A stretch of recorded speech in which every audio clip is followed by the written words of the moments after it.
Mr. President. The senator from Nevada. Thank you, Mr. President. Today we're here to discuss President Trump's nominee to lead the Department of Health and Human Services, Robert F. Kennedy, Jr. It confirmed Mr. Kennedy would be in charge of a department with power to, regulate the food we eat, the medicines we take, and the vaccinations we depend upon. He would oversee agencies that provide health care to almost 170 million Americans, including hundreds of thousands of Nevadans who are on Medicare, Medicaid, and the Children's Health Insurance Program. I'm here today to oppose Robert F. Kennedy, Jr. as our next Secretary of Health and Human Services. Confirming him would have disastrous consequences for our public health, for our seniors who rely on Medicare, for our families who get their health care through Medicaid. So let's start out with his lack of qualifications. Mr. Kennedy, he's never worked in health care or federal government. He's probably best known for his skepticism of vaccines and spreading dangerous conspiracies and outright lies. Mr. Kennedy's history of promoting anti-vaccine misinformation, it's well documented and deeply troubling. Vaccines have saved millions of lives throughout history, and they remain one of the most effective tools we have to protect public health. Yet, Mr. Kennedy has spent years promoting debunked claims linking vaccines to autism, cancer, allergies, and autoimmune diseases.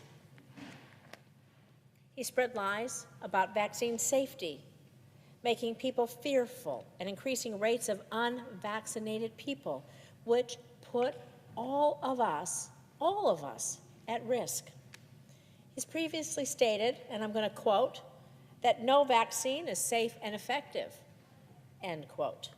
He said that the polio vaccine, I'm going to quote again, killed many more people than polio ever did, end quote. And Mr. Kennedy has called the COVID vaccine, again I'll quote, the deadliest vaccine ever made. This rhetoric isn't just reckless, it's dangerous. If Mr. Kennedy had been around during the first Trump administration, he would have undermined President Trump's Operation Warp Speed and efforts that helped us end the pandemic. And he doubled down during his confirmation hearing, even though he was asked multiple times. Mr. Kennedy refused to acknowledge that vaccines don't cause autism. He's also engaged in Holocaust distortion to push his dangerous views. While attending an autism conference, he was asked why the CDC wasn't acknowledging autism as an epidemic. And he said, I'm going to quote again, these are his words, "To me, this is like Nazi death camps, what happened to these kids. I can't tell you why somebody would do something like that. I can't tell you why ordinary Germans participated in the Holocaust," end quote. And frankly, Mr. President, these aren't the words of someone you want to be in charge of America's public health. These are not the words of someone you want anywhere near the White House, anywhere near our health care, our safety. He's even gone so far as to falsely suggest that certain antidepressants are behind the rise in school shootings and that certain chemicals in the water might be part of why more young people are identifying as transgender, neither of which is backed by any science. And we can't allow someone who spreads this kind of vitriol and dangerous misinformation to lead the Department of Health and Human Services. But his problematic views are just the start. During his confirmation hearing, Mr. Kennedy was also asked about his understanding of Medicare and Medicaid. Just asked if he knew about it. Well, he struggled, I mind you, to remember which program covered older and disabled Americans. struggled to remember which program provided for low-income people. This is Medicare and Medicaid. That's something that's so brand new that even Robert F. Kennedy Jr. shouldn't know what it is. Because Medicare and Medicaid are not mere government programs. They are a lifeline for millions of Americans, including our seniors, our parents, our grandparents, people with disabilities, families in need, including half of all children and around 40% of all babies born in this country. Why would we trust someone with the future of Medicare and Medicaid when he doesn't even understand the basics of the system he would oversee? This makes no sense. And we can't overlook the broader impact of Mr. Kennedy and President Trump's proposals on medical research, safety, and innovation. We're already seeing devastating attempts to go after the National Institutes of Health, or NIH, the very institution that has pioneered life-saving research in areas like cancer, heart disease, and diabetes. And this is not just any research, this is life-saving research. We're talking about research and clinical trials. Well, in my home state at the University of Nevada, Las Vegas, and the University of Nevada, Reno, to better understand Alzheimer's disease and improve care for patients.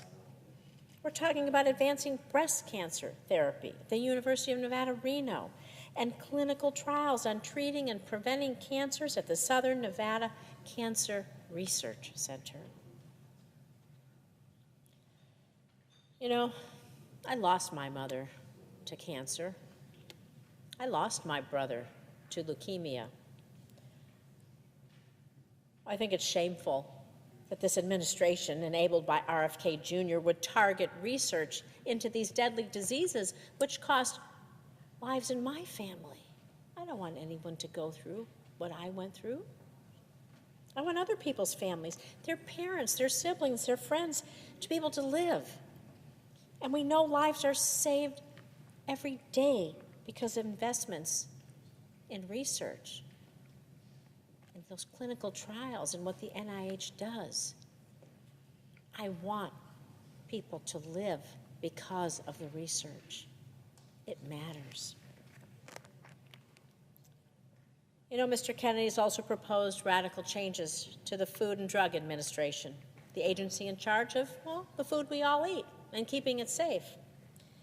And just like many of the other reforms proposed by Mr. Kennedy, his suggested changes to the FDA, well, they're based largely on the many conspiracy theories he peddles.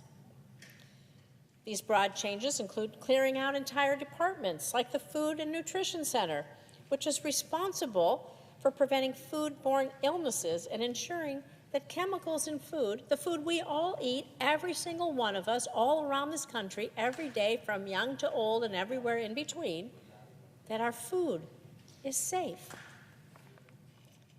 How does dismantling this keep any of us safe? How does it keep any of us healthy? Mr. Kennedy has an overarching plan to gut the funding for FDA, which will severely limit regulation and safe implementation, also of new drug trials, medications. And this could lead to dangerous drugs flooding the market, putting countless lives at risk. You know, Mr. President, the role of the Health and Human Services Secretary, it is one of profound responsibility. And Robert F. Kennedy Jr. has undermined the very foundations of our public health system. Mr. Kennedy's vision for the future of our healthcare system, well, he wants to undermine Medicare and Medicaid. He wants to slash cancer research funding. He wants to push dangerous public health conspiracies. These are visions, and these are things I cannot support. No one should support.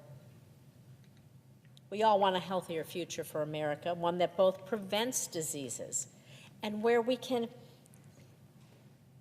think about curing diseases, where we can do preventative medicine, curative medicine, where we can have that hope for folks whose mother gets lung cancer in the future, that she might live, or leukemia in the future, that their brother might live.